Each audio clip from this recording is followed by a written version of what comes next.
A nossa astronomia é movida pela noção de que a Terra é o terceiro planeta, o que é, na realidade, se alguém começar a contar do centro do nosso sistema, o Sol.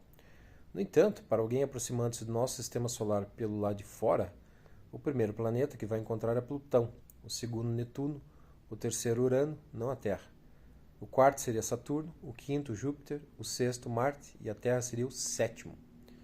Ninguém, senão os Néfilins, viajando a Terra e passando por Plutão, Netuno, Urano, Saturno, Júpiter e Marte, teria considerado a Terra como o sétimo, mesmo se, para argumentar, alguém assumisse que os habitantes da Mesopotâmia antiga, em vez de viajantes do espaço, tivessem o conhecimento e a sabedoria para contar a posição da Terra, não a partir do Sol no centro, mas da margem do sistema solar.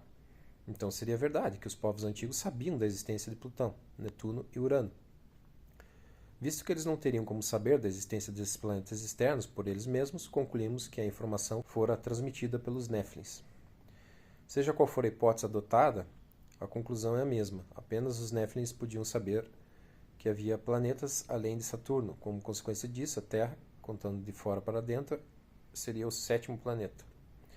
A Terra não é o único planeta cuja posição numérica no sistema solar era representada de forma simbólica. Ampla evidência mostra que Vênus era retratado como uma estrela de 8 pontos.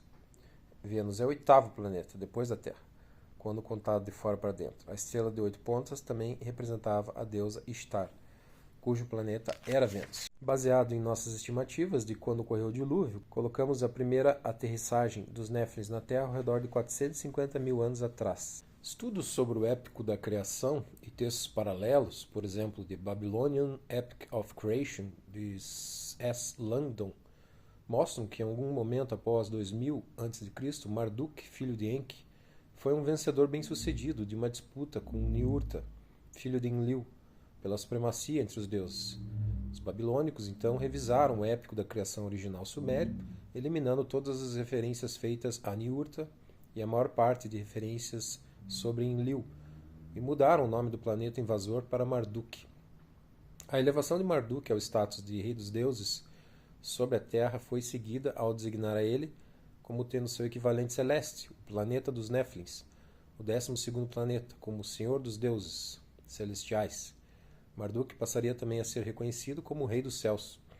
À primeira vista, alguns acadêmicos acreditaram que Marduk era a estrela do norte ou algum outro astro luminoso, visto no céu mesopotâmio na época do equinócio vernal, porque o Marduk celeste era descrito como um corpo celeste luminoso.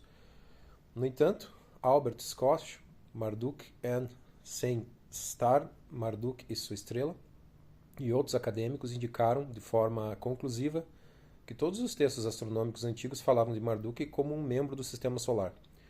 Visto que outros epítetos descrevem Marduk como o grande corpo celestial e aquele que ilumina, a teoria proposta sugeria que Marduk era um deus do sol babilônico, equivalente ao deus Ra egípcio, o qual os acadêmicos consideravam um deus do sol.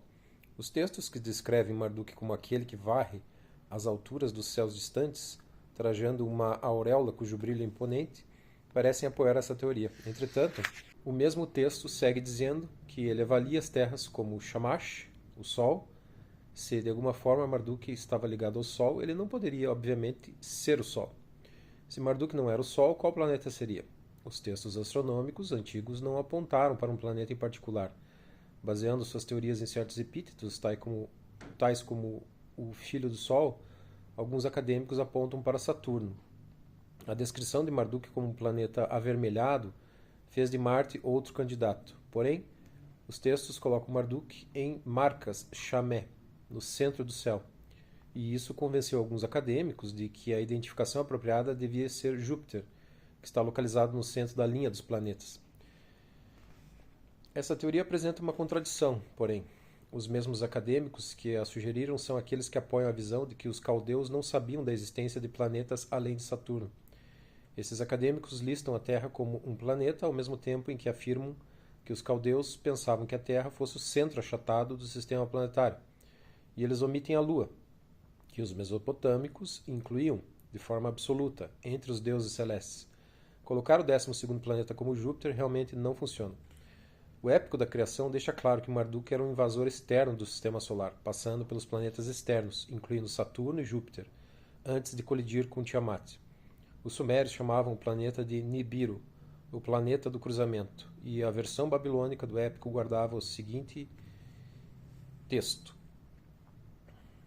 Planeta Nibiru, os cruzamentos do céu e da terra ele ocupará, acima e abaixo, eles não deverão cruzar. Eles devem por ele aguardar. Planeta Nibiru, planeta que é o radiante nos céus, que ocupa a posição central, a ele eles devem prestar homenagem. Planeta Nibiru é ele que de forma incansável o meio de Tiamat fica cruzando. Que seu nome seja cruzamento, aquele que ocupa o centro.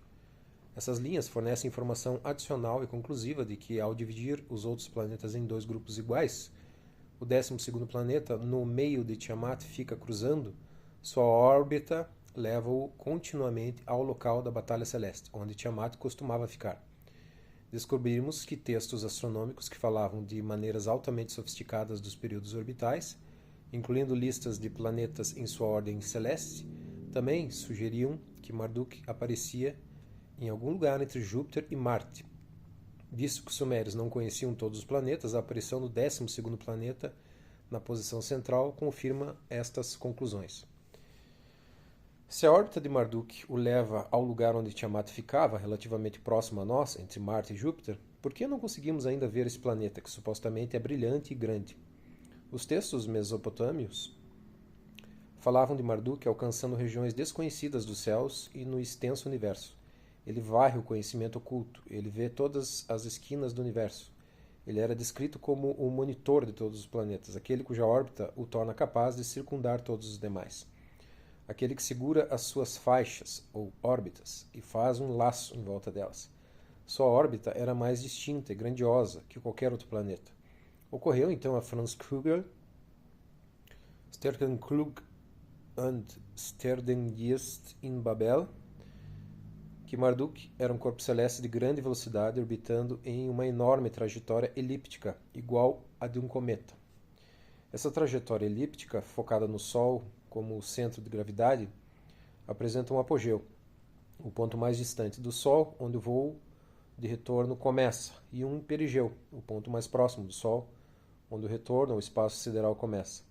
Descobrimos que essas duas bases estão, de fato, associadas a Marduk nos textos mesopotâmios.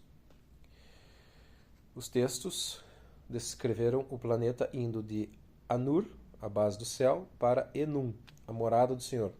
O épico da criação disse sobre Marduk: ele cruzou o céu e avaliou as regiões. A estrutura da profundeza o Senhor então mediu.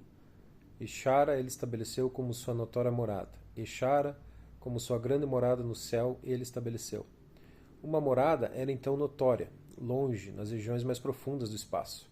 A outra foi estabelecida no céu, dentro do cinturão de asteroides, entre Marte e Júpiter.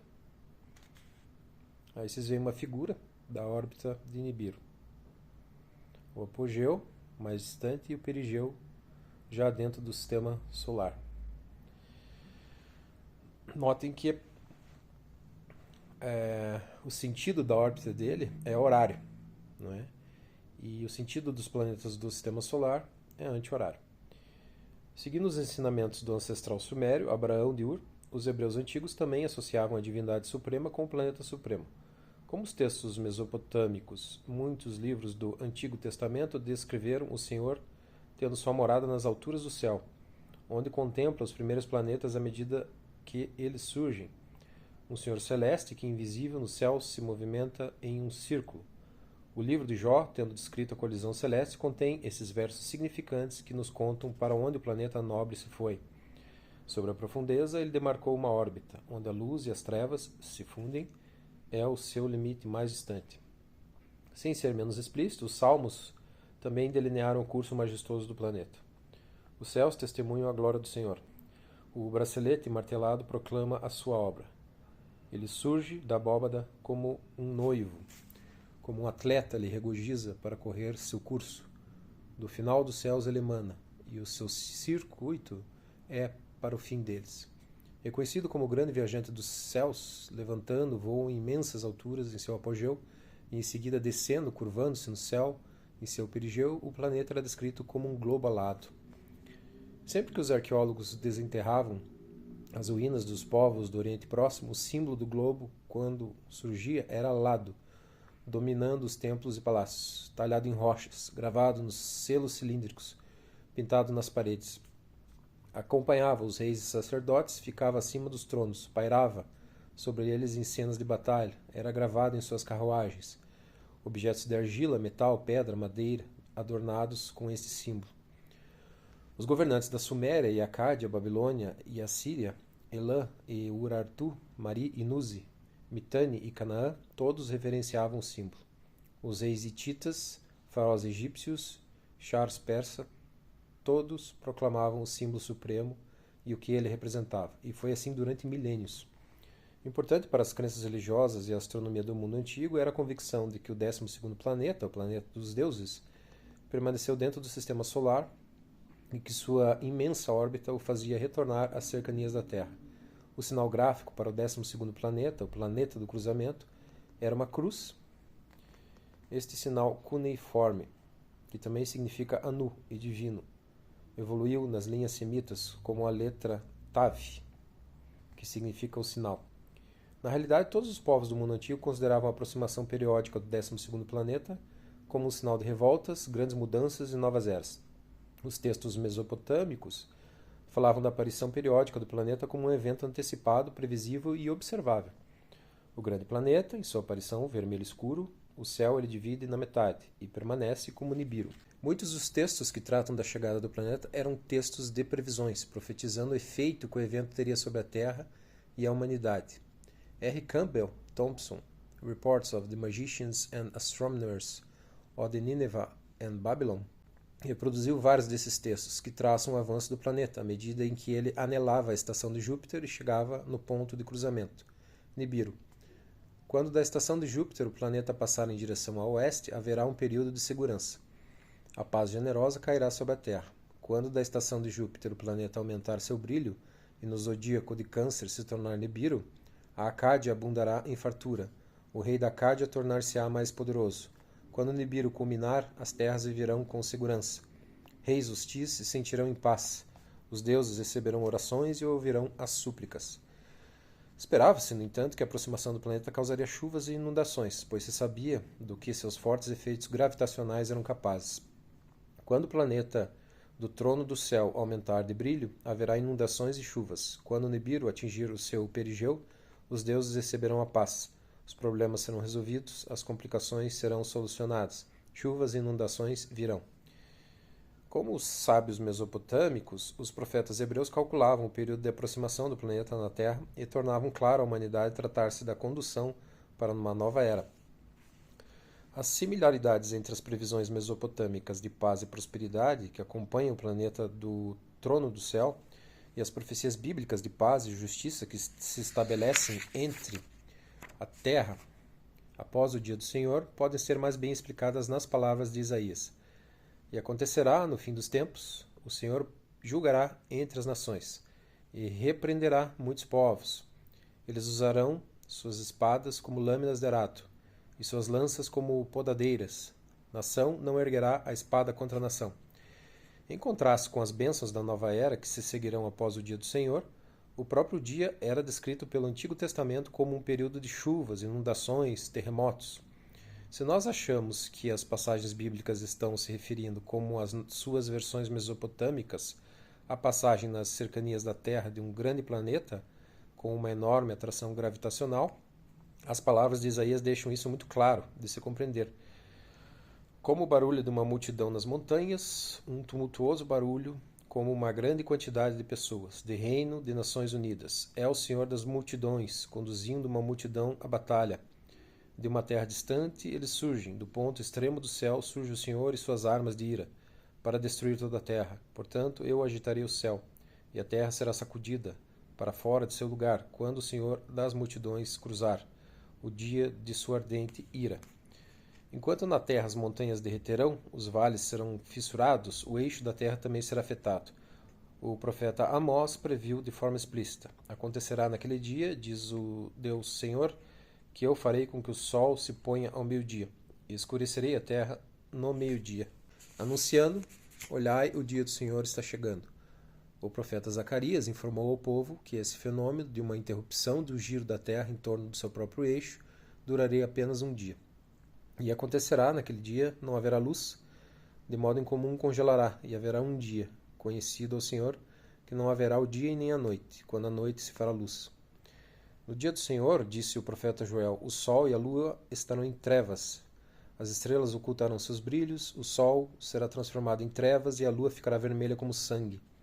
Os textos mesopotâmicos exaltavam o brilho do planeta e sugeriam que podia ser visto até de dia, visível no alvorecer, desaparecendo de vista ao entardecer.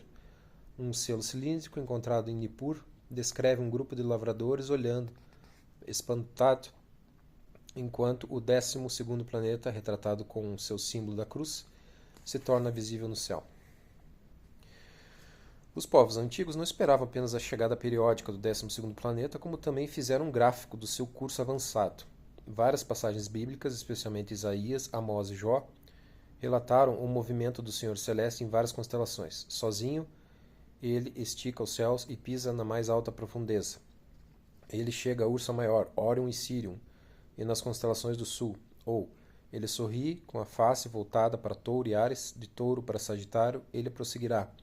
Esses versos não descrevem apenas um planeta que varre os mais altos céus, mas que também entra pelo sul e se move em sentido horário, exatamente como deduzimos com os dados mesopotâmicos.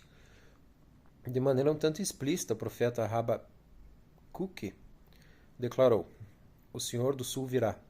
Sua glória preencherá a terra, e Vênus será tão brilhante quanto a luz, com seus raios concedidos pelo Senhor. Entre os vários textos mesopotâmicos que lidam com o assunto, um é bem claro. O planeta do deus Marduk, em sua aparição, Mercúrio, subindo 30 graus do arco celeste, Júpiter, quando posicionado no local da batalha celeste, Nibiru. Como ilustra o diagrama esquemático, os textos acima não chamam apenas o 12º planeta por nomes diferentes, como presumiam os acadêmicos. Em vez disso, eles lidam com os movimentos do planeta e os 3 pontos cruciais nos quais sua aparição pode ser observada e diagramada do ponto de vista da Terra. Então aí você vê os 3 pontos de aparição de Nibiru.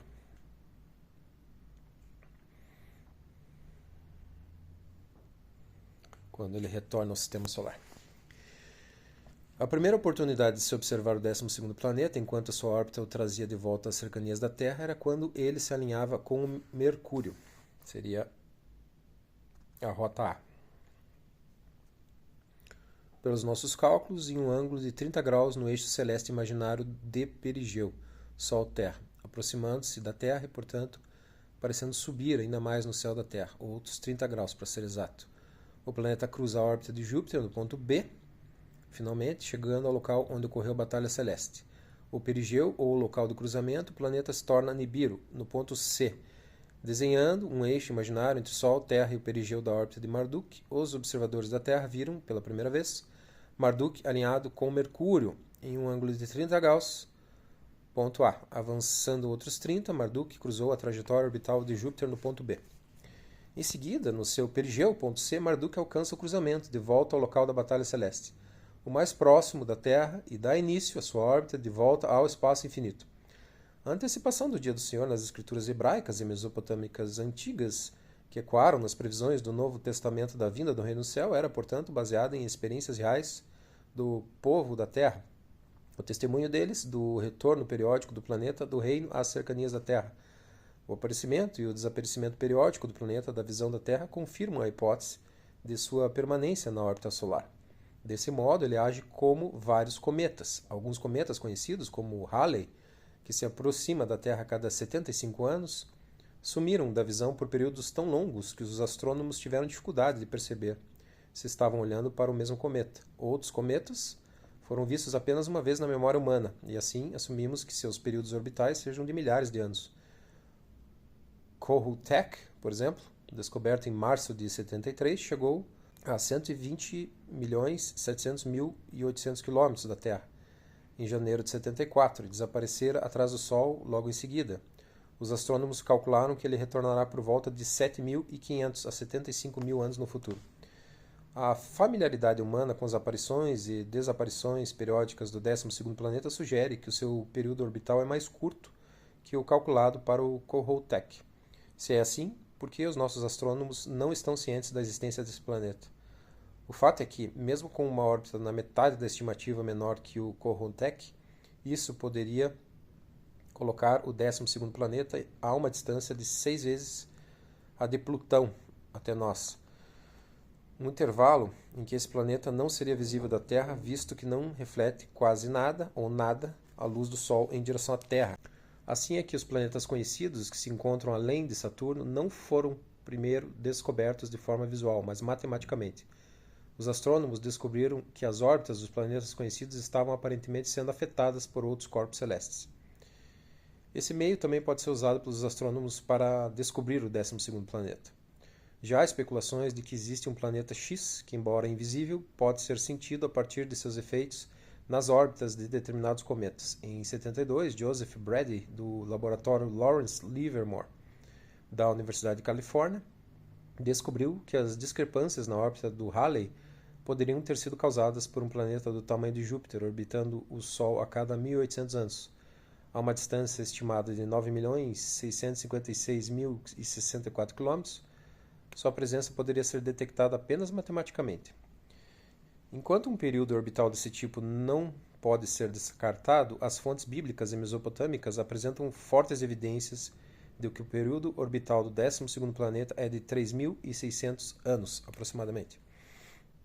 O número foi escrito em sumério como um grande círculo. O epíteto para o planeta, Shar, governante supremo, significava também um círculo perfeito, um círculo completo. Também significava o número 3.600. E a identidade dos três termos, planeta, órbita, 3.600, não se trata de uma mera coincidência. Beroso, o estudioso sacerdote astrônomo babilônico, falou de 10 governantes que reinaram sobre a Terra antes do dilúvio. Resumindo, os manuscritos de Beroso, Alexander Polyhistor escreveu: no segundo livro havia a história de 10 reis dos caldeus e os períodos de cada reino, que, de modo coletivo, consistia de 120 chars, ou 432 mil anos, chegando até a época do dilúvio. Abdeno, um discípulo de Aristóteles, também citou Beroso nos termos de 10 governantes pré-diluvianos, cujo reinado total somou 120 chars. Ele deixou claro que esses governantes e suas cidades estavam situados na antiga Mesopotâmia. Foi dito que o primeiro rei da terra foi Aloros, reinou 10 chars, visto que um char é considerado como 3.600 anos. Depois dele, Alaparus reinou 3 chars.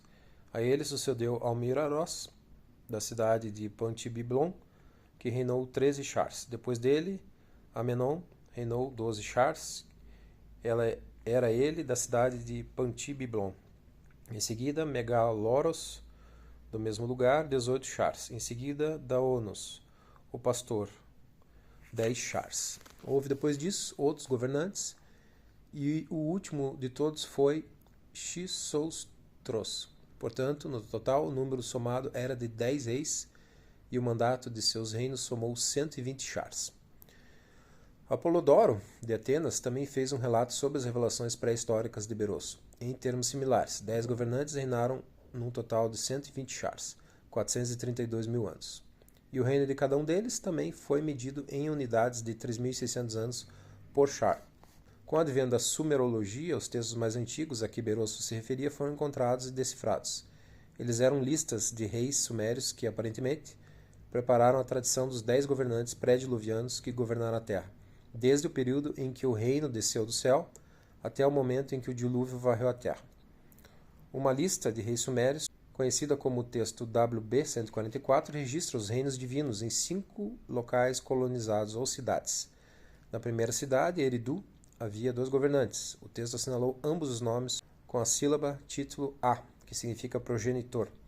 O reino foi então transferido para outras cadeiras de governo, onde os governantes eram chamados de En, ou Senhor, em uma ocasião pelo título divino de dirigir. A lista apresenta nomes de cidades que vieram em seguida, Larak e Sipar, e seus divinos governantes, e finalmente a cidade de Churupak, onde um humano de descendência divina foi rei. Um fato incrível sobre os períodos fantásticos do tempo desses governantes é que, sem exceções, todos eles são múltiplos de 3.600. Outro texto acrescenta Larsa e seus 2 governantes divinos à lista de reis e períodos. Fornecidos são também múltiplos exatos de 3.600 char. Com o auxílio de outros textos, a conclusão é que de fato houve 10 governantes na Suméria antes do dilúvio. Cada reino durou muitos char, e em conjunto, seus reinos duraram 120 chars, como relatado por Berosso. A conclusão que isso sugere é que esses chars de reinados estavam relacionados com o período orbital Char, 3.600 anos do planeta Char, o planeta do reino, onde Alulin reinou durante 8 órbitas do 12º planeta, Alagar durante 10 órbitas e assim por diante. Se esses governantes pré-diluvianos eram, como sugerimos, os Néflins, que desceram à Terra do 12º planeta, então não seria surpresa alguma que os períodos do reino da Terra estivessem relacionados com o período orbital do 12º planeta. Os períodos de estabilidade, o reinado, deviam durar desde o período de aterrissagem ao momento de uma decolagem, quando um comandante chegava do 12º planeta ao período do outro planeta, que acabava. Visto que as aterrissagens e decolagens deviam estar relacionadas com a aproximação do 12º planeta com a Terra, o posto de comando podia apenas ser medido em termos de períodos orbitais em chars. Alguém pode se perguntar, é claro, se qualquer Nephilim tendo aterrissado na Terra podia permanecer em comando por aqui, pelo suposto período de 28.800 ou 36.000 anos. Não é à toa que os acadêmicos falam do período de tempo desses reinos como sendo lendários. Mas o que é um ano? O nosso ano é simplesmente o tempo que leva a Terra para completar uma órbita ao redor do Sol, visto que a vida se desenvolveu na Terra quando ela já estava orbitando o Sol. A vida da Terra é padronizada pela duração da órbita. Mesmo um período de órbita bem menor, como o da Lua ou o ciclo dia-noite, é poderoso o suficiente para afetar quase toda a vida na Terra. Vivemos tantos anos porque os nossos relógios biológicos estão engrenados com as várias órbitas da Terra ao redor do Sol. Não resta dúvida de que a vida em outro planeta teria o seu tempo determinado de acordo com os ciclos daquele planeta.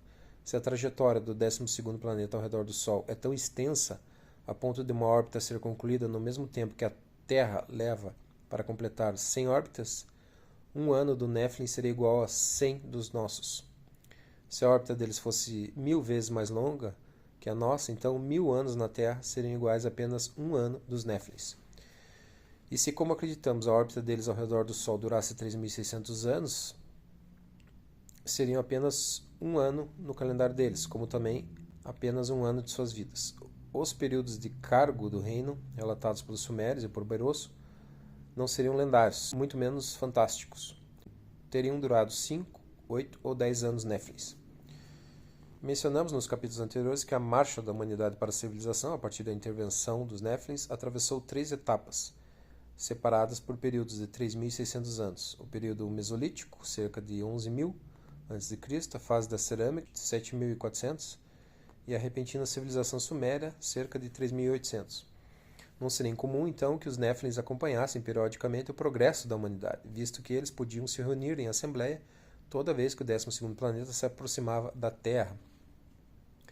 Muitos acadêmicos, por exemplo, Heinrich Zimmer, em The Babylonian and Hebrew Genesis, indicaram que o Antigo Testamento também incluía tradições dos líderes, com ancestrais pré-diluvianos, e que a linhagem de Adão até Noé, o herói do dilúvio, apresenta desses 10 governantes.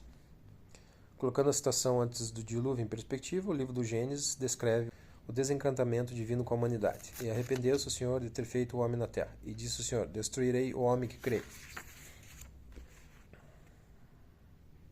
Religion. Or is religion just a history book lesson, or is there any merit to any of them, to all religions? Well, religion, in the narrow sense, began like so many other things in Sumer, which was the worship of the Anunnaki, gods with a small g. And then it diversified to national gods and to clans, those who followed Marduk, those who followed Sin, those who followed Enki.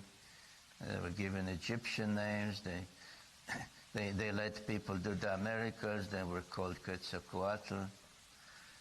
So religion, I think, can be separated at least into two parts, probably two more. One is the one of ritual. You do this, you don't do that, etc., which just developed over the ages and doesn't really, is not basic to faith. And the other is faith, in believing that there is some higher entity, and this leads to the question of God. I do believe that there is a universal creator. If any religion teaches that, then it's a valid religion.